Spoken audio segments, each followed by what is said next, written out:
buka lagi. Kita lanjut kembali berpolemik. Saya langsung ke Bung Yoga. Bung Yoga, ini kalau judulnya penertiban, artinya orang-orang yang tinggal di tanah negara lalu kemudian negara ingin mengambil kembali, harusnya sah-sah saja. Ya, jadi aturannya kita ini ada 3 yang perlu kita garis bawahi. Yang pertama adalah kalau warga, ini dalam beberapa kasus seperti di Kampung Pulo dan Kalijodo ini, kalau warga itu sudah membayar PBB taruhlah puluhan tahun, itu dianggap dia tidak memiliki lahan tersebut. Anggapan negara nih ya, anggapan negara itu begitu, satu. Kalau bayar PBB bukan berarti dia punya hak milik. Jadi di dalam pandangan pemerintah daerah itu satu. Yang kedua, tadi kembali, kalau selama di tanah negara, kalau seseorang sampai dengan mengeluarkan sertifikat tadi, itu pasti nanti akan telusuri sertifikatnya siapa yang mengeluarkan, seperti yang di kasus musola ini. Karena seharusnya aturannya di tanah negara tidak boleh bersertifikat. Nah ini yang seringkali menjadi polemiknya. Kemudian ketiga, ini aturan juga, makanya nanti saya katakan bahwa ini perlunya kita reformasi agraria nih, karena yang ketiga ini yang memberatkan. Bahwa kalau tanah negara mau ngambil lagi, maka negara tidak boleh membayar ganti rugi apapun. Karena kalau siapapun yang membayar, si pejabat tadi akan dikenakan merugikan negara. Nah, ini yang waras seperti itu. Nah, betul. Ahok beli itu tanah negara. Tanah negara. Nah, itu yang menurut saya, kalau memang ini jadi persoalan utama, harus dijadikan dorongan reformasi agraria. Uang kerohiman pun tidak boleh diberi. Tidak boleh. Nah, reformasi agrarianya yang mau direform apanya? Itu tadi tata aturan dari tahun 1960 undang-undang agraria ketok palu kagak dilaksanain kok. Nah, justru itu makanya. Jadi bukan direform, kembali lagi ke 1960 untuk dilaksanakan. Iya. Nah, oleh karena itu, ini salah satu PR-nya nih yang dikatakan oleh Bang Rasman tadi. Saya justru mendorong waktu kita tinggal 4 hari. Artinya kita juga dalam konteks tetap ada upaya pengendalian RTH, warga juga harus jadi perhatian ya. Jadi artinya di sini saya mendorong bagaimana juga DPRD sebagai wakil rakyat kan harus mulai bergerak cepat ini dalam waktu 4 hari ini. PR yang belum selesai itu bagaimana tadi soal bagaimana warga umpamanya tidak mendapatkan rusun, ini bagaimana nasibnya. Kita bicara soal anak-anak tadi kan, anak-anak sekolah ini kan tetap harus jalan minggu depan gitu kan, bukan berarti rumahnya dibongkar kemudian dia juga tidak sekolah gitu. Kemudian dua tadi masalah utamanya soal taruhlah kalau ada cara ganti untungnya gitu kan. Nah, ini juga perlu dibicarakan. Nah, ini kalau itu tanah negara harus ada ganti untung juga. Ya justru itu di sini perlunya adanya dalam tanda petik ya. Warga tadi akan mendapatkan apa? Kan harus ada dalam tanda petik bukannya kompensasi tidak harus uang sebenarnya kan?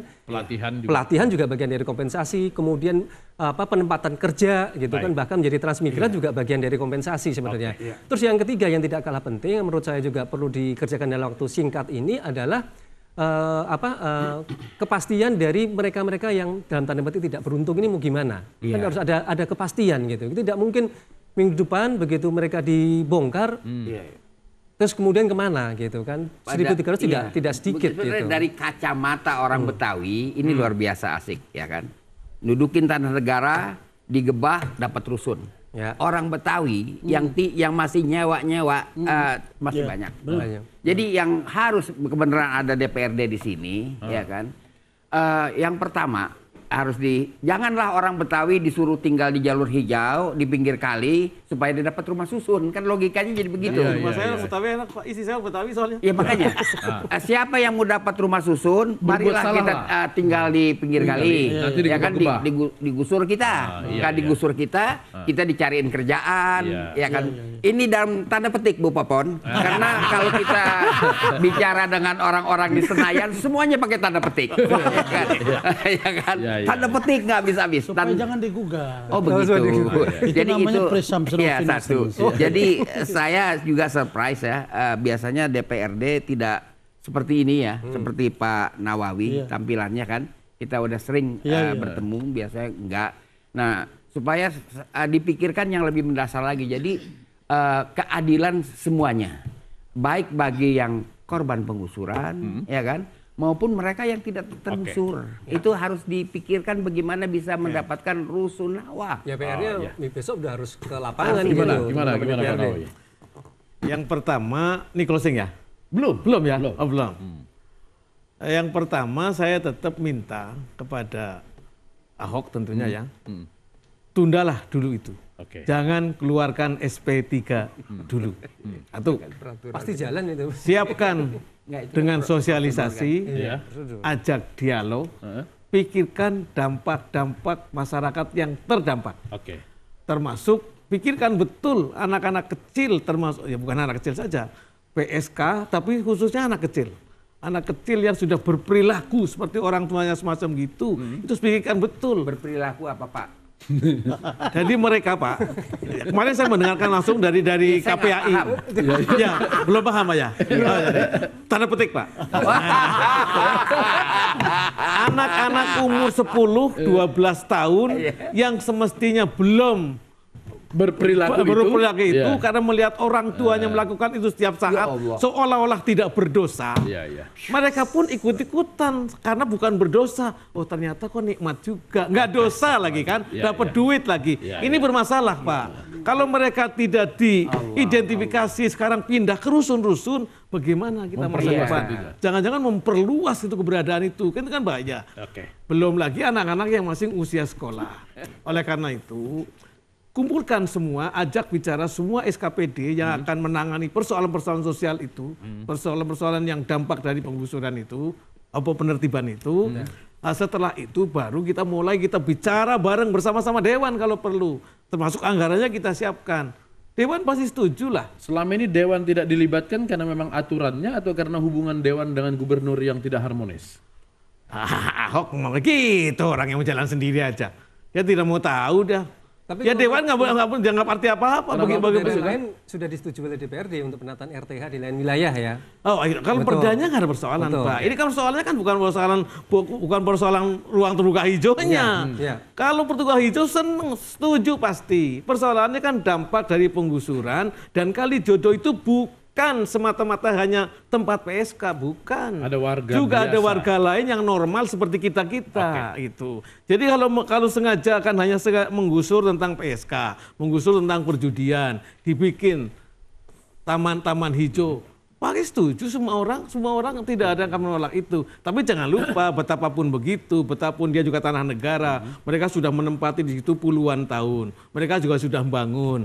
Walaupun aturannya tanah negara diambil, kalau ada yang ngasih kompensasi malah kena aturan, tapi kan mereka bukan batangan, ya bukan besi, bukan barang yang dipindahkan kayak gitu. Maka manusia Pak, gubernur itu kalau akan bangun daerah bukan hanya fisiknya saja yang dibangun, manusianya juga harus dibangun. Mas Yoga, kalau apakah itu hanya pemerintah saja atau DPRD juga sebenarnya punya ruang untuk ikut memikirkan dampak sosial? Sangat punya. Justru kita harapkan DPRD sebagai wakil rakyat resmi itu mengawal ya. Artinya dari awal harus justru terlibat. Makanya tadi saya harapkan jangan Bang Rasman sendirian di sini posisinya gitu kan.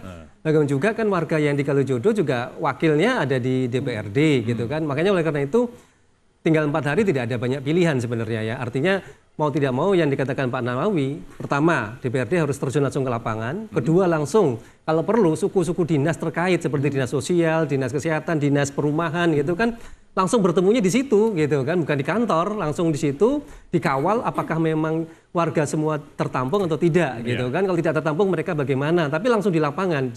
Jadi bukan saling melempar gitu. Nah, kemudian itu, pendampingannya ini harus terus sampai dengan 4 hari terakhir ini. Mungkin nanti saya pulang dari sini saya akan komunikasi lewat HP. Pak, wakil ketua yang membidangi itu siapa Pak? Tidak ada Pak. Tidak ada istilah wakil ketua bidang ini, nggak ada Pak. Jadi satu hanya wakil ketua 1, 2, 3 sampai 4. Dia nggak punya bidang? Tidak. Yang ada bidang dari komisi semua Pak. Dia dibagi di komisi soalnya Pak. Jadi komisi D. Nanti masing-masing wakil itu menjadi koordinator komisi Pak. Di situ barangkali itu Pak. Koordinator komisi bidang Kesra itu nanti ada Pak Taufik.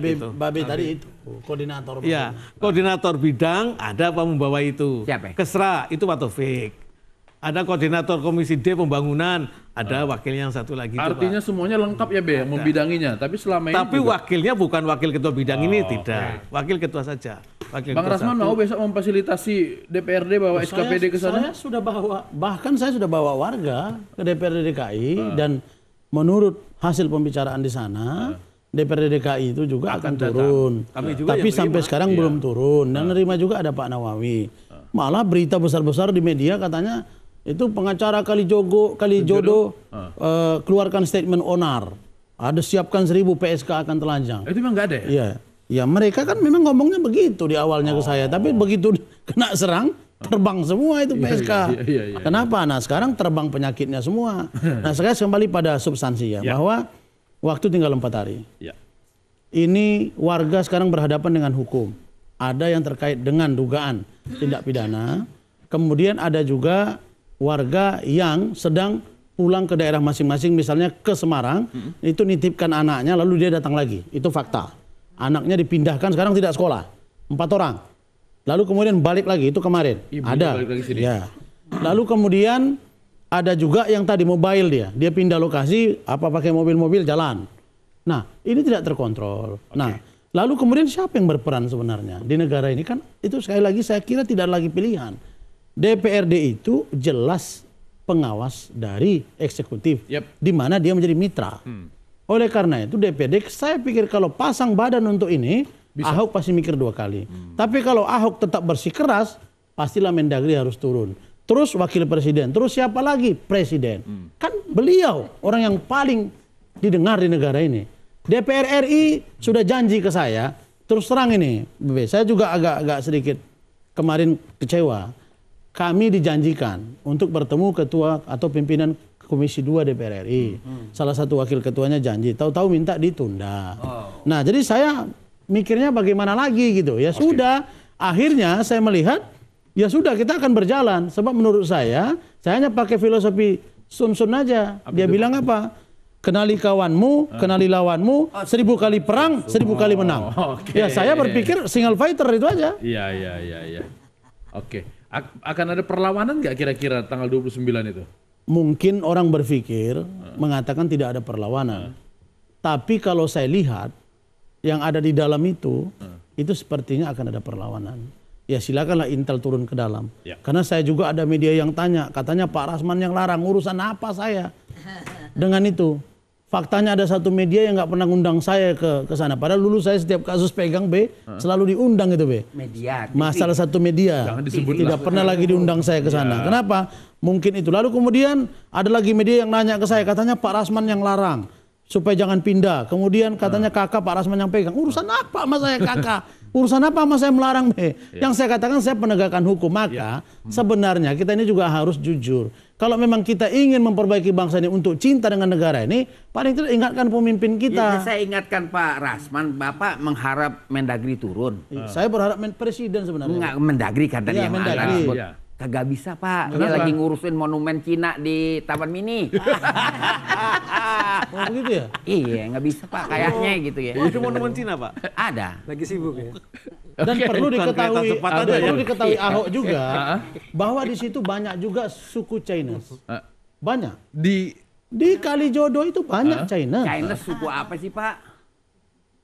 Chinese itu suku apa? Suku Tionghoa maksud saya. Lah, laut Cina Selatan kagak diganti namanya. Saya nggak ngerti. Kalau begitu kita bilang apa Pak? Cina. Sebenarnya Pak Ahok harus tahu. Saya nggak mau bilang aja. Tapi kalau udah begini Babe, saya tambah semangat ini. Di situ juga ada orang-orang Cina. Nah, jelas salah satunya Hansen. Lalu Hansen namanya. Salah satunya Hansen bisnisnya namanya. apa? Ya dia di situ bahkan lahir dari situ. Dia ada kemarin di situ Pak. Yang waktu kita ketemu. Dia mau kantong berarti dia. Dia lahir di situ. Kemudian orang tuanya juga. Bahkan ada surat yang dia pegang tahun 59. Dia sudah tinggal di sana. Dia sudah tinggal di sana. Orang tuanya sudah meninggal dunia. Dan dia lahir di situ. Orang tuanya menitipkan satu surat. Surat tentang itu tadi yang kementerian itu. Dari masih ejaan lama. Itu jelas tanah itu. Bahwa itu dibayar. Di setiap tahunnya dan itu berkelanjutan sampai sekarang dan dia bilang tidak pernah ada masalah kami di sini Pak. Kok sekarang kami digusur? Tiba-tiba gitu. sekarang ada masalah ya? Gara-gara Fortune gitu. Oke, coba Pak. Yang terakhir? Belum. Baik, kalau seandainya ya, andai kata itu nanti berhasil si Kalijodo ini ditertibkan ya oleh pemerintah daerah Ahok. Nah, kita tunggu penertiban di hotel berbintang.